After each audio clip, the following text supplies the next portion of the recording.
I had one of your VAs call me the other day. Let's talk about it. I don't even remember what they were trying to sell me. They were trying to sell me something in a different city, I think. They're just trying to get your buy box, bro. I'm not mad at him or anything. I think he was trying to sell me something in Corpus Christi, if I'm not mistaken. Yeah. You have something in Corpus Christi for trying to sell? Yeah, we do marketing in top 25 counties. So I think we have like 3 deals in Corpus right now. 3 deals in Corpus? Yeah. If one of my overseas reps called you, they were trying to get your buy box. They're trying to like, hey, Ryan, where are you buying houses at so we can send you exactly what you want? Yeah. That's their job. They're called relationship managers. They make $100 a day. They just bang phones to find as many buyers as possible. And I told him, I said, if you can find the #1 trap house buyer, I'll give you a bonus. He Googled trap house buyer. You find #1 trap house buyer, give you a bonus. He Googled it. What? He Googled it. You pay your VAs $100 a day? No, I paid them roughly about $4 an hour, and they work usually about 8 hours a day, like a regular work day. Okay. Yeah, but we have like 5 of them that are relationship managers. So, and their main thing is just getting buy boxes for our dispo agent and dispo manager. And then we have one that is our operations manager. She's a beast. She runs like the whole show outside of what our COO does. So what do you do? CEO. What does the CEO do? Yeah, so right now my main thing, I used your to feet just, are on the desk, right? Huh? Your feet are on the desk. Yeah, your feet are on the desk. That's the first thing. Yeah, that's the first but rule. My job is to create the culture, to attract the talent, okay, to make sure the resources are available, and I also come up with a training plan for the dispositions agents and the acquisitions agents. What does Patrick do? He's our JV manager. Any deals that come in that are joint venture that another wholesaler couldn't sell, or like somebody from our community submits, or just someone from Instagram, period, submits a deal that need help moving it. Patrick then replies to that submission, figures out if it's a deal, underwrites the deal, is in constant contact with the wholesaler, giving them updates on, is it a deal? And you're just trying to sell it, et cetera. Yeah. Part of my coaching last night with one of my partners, I kind of got the talking to, and it was something to Ryan, why aren't you analyzing this deal for me? To be honest with you, I just overlooked it. I didn't even see it. But I kind of got the talking to, and my talking to back to this person was, how much does it cost to get a signature? Like, can you just get a signature? Mm-hmm. Like, I don't even care. Just get a signature. Because if you got a signature, you can put it on a shelf, and anybody can sell that. You can sell it. Your Patrick can sell that. New Western can sell that. Net Worth can sell it. Equity Cash Offer can sell it. Every other Tom, Dick, and Harry in this building probably could sell it, Somebody can move it. So why am I getting a talking to about analyzing this deal? I mean, if it's close enough for you to want me to analyze it, and it's close enough to get a signature, why do you even need me to analyze it right now? Like, if you can just jump on it and get a signature, you think we could just get the signature first and then we can really worry about it? I mean, if it's that close and I'm too busy to answer the phone and I can't, you're not getting my attention or something, Walmart can't sell push pops in the freezer if push pops are not in the freezer. You know what I mean? Yeah. So your job is to get the push pops in the fucking freezer, and then if you can't sell your push pops in the fucking freezer, call Patrick. Yeah. I mean, is that not how this shit works? That's a way, and I've seen people do that before. What I like to do, because every deal costs a certain amount of money, right? Like, we do pictures, lockbox, the texting, the emails, the phone calls that we pay the relationship managers. Like, every deal that we lock up, every signature that we get, every push pop we put in the freezer also has a cost with it. The electricity bill, basically, right? Like, to keep it cold and frozen, it has a cost to it. So for me, in our process, is like, if it's close, it's got to be very close. And then we mitigate the comping the property by having our sales manager do that live while they're on the phone. These numbers are not actual, but if it costs you $700 to get on the 4th and 1 yard line to punch it in and get a signature, let's just say you spent $700, which is kind of high. What's another $300 to just get the fucking signature? Yeah. And that's just your option money. You know what I mean? Yeah. I guess that depends on the volume, right? So yeah, I mean, those are fictional numbers, not factual numbers, but if you're only putting 10 under contract, then that's just $3K. But if you're putting 30 under contract, that's $9,000. So you got to factor in your overhead on But if you got 30 signatures or 30 fucking push pops, how many killers you got on your team? Yeah. How many killers you got? I got 3 acquisitions. You got 3 killers. Everybody's got that's 10 per person. Yeah. I'm just saying, the more push pops are in your freezer and the more killers you got, and the killers that know killers, I think that you might screw up and get your $9,000 back. At least. I'm gonna play devil's advocate though here, right? Yeah. What I tell my guys before they lock up anything, I say keep dispositions in mind, because now if we got 30 deals that our dispo manager's in charge of, and she's spending an hour every day working your shitty deal that you locked up too high. But I'm the CEO and I got a million things in my mind, so you shouldn't be running comps in the first place. Yeah, that's the problem. That's the bottleneck, right? Yeah, that's the bottleneck. What's the bottleneck?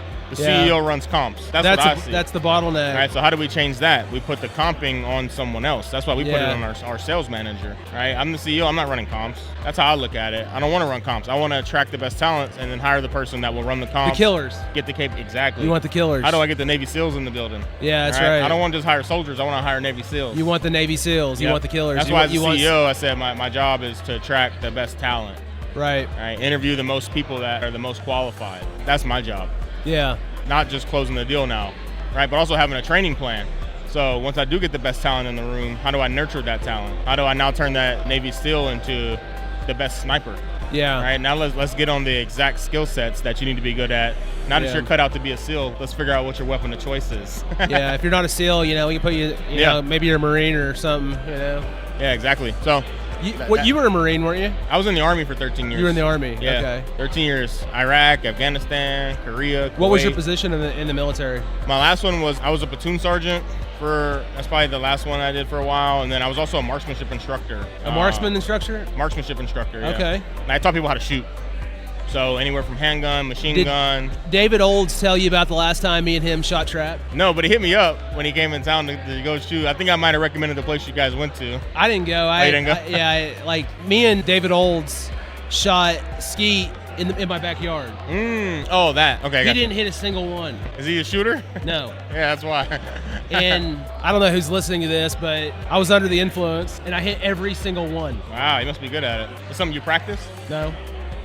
I just been doing it my whole life. Oh, okay. Well, yeah, so it's something that you've done. I mean, it's just like indirect repetition. Yeah, man, when I was a kid, I used to shoot a lot. I used to go hunting a lot.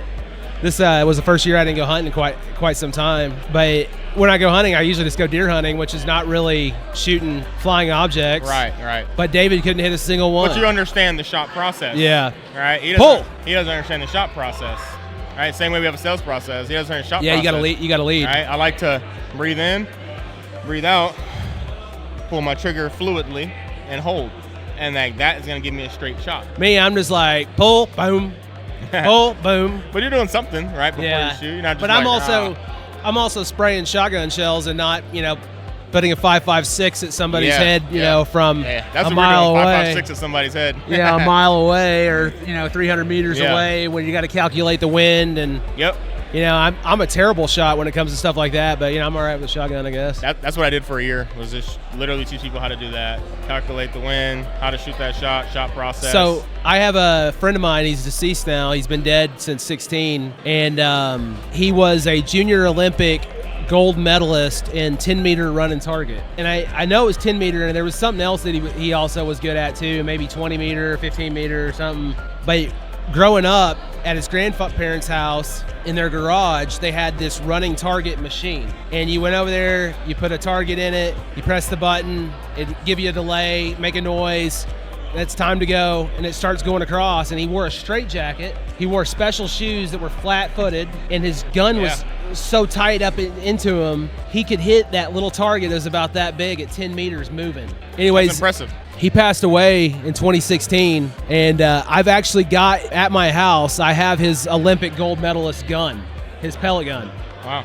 So I want you to come by and check it out, and I want to show you this, but it's a high-power pellet gun. I'd be interested to check it out. This thing, it's a murder weapon for sure because it's very high power, but he's been gone for a long time, but it was just crazy watching this dude hit at 10 meters. He could bust an aspirin with a pellet gun. Yeah. So I need to show you that, but yeah, David Olds, he got his ass beat on What'd you speak on the night? To be honest with you, it was just partnerships and strategic partnerships, and what's the purpose of networking if you're not going to create partnerships? Yeah.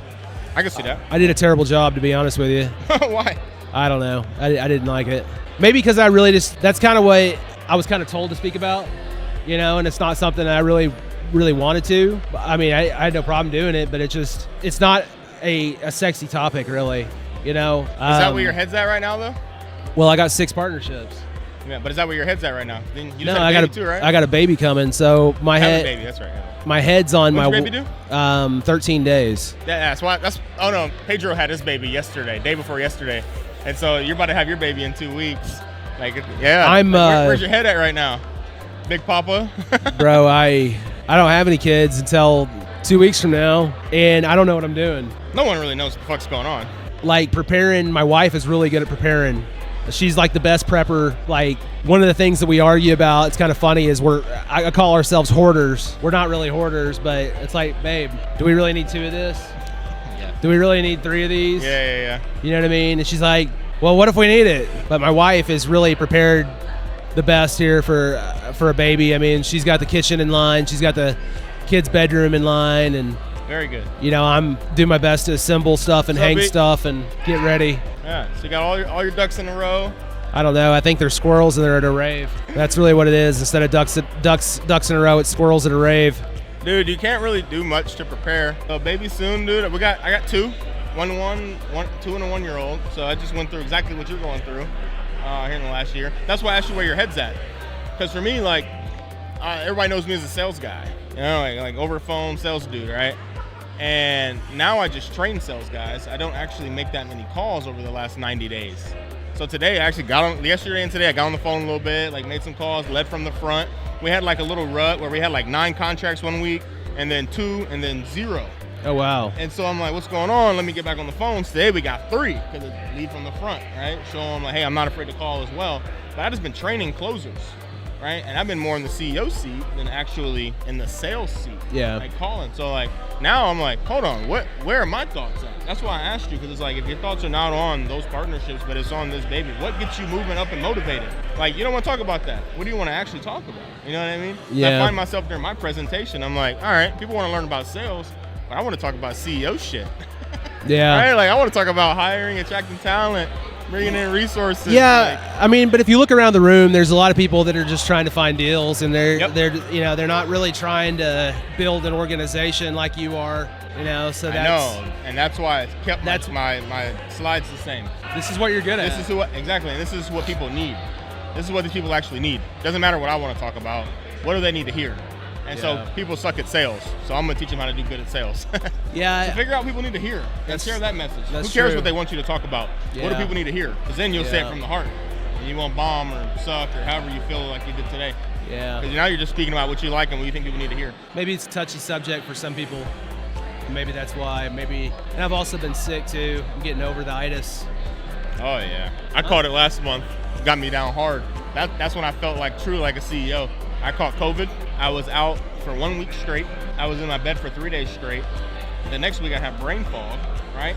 My company did the best that they did, period. That quarter, those weeks I were out. And I was like, holy shit, we closed like 160,000 that first week.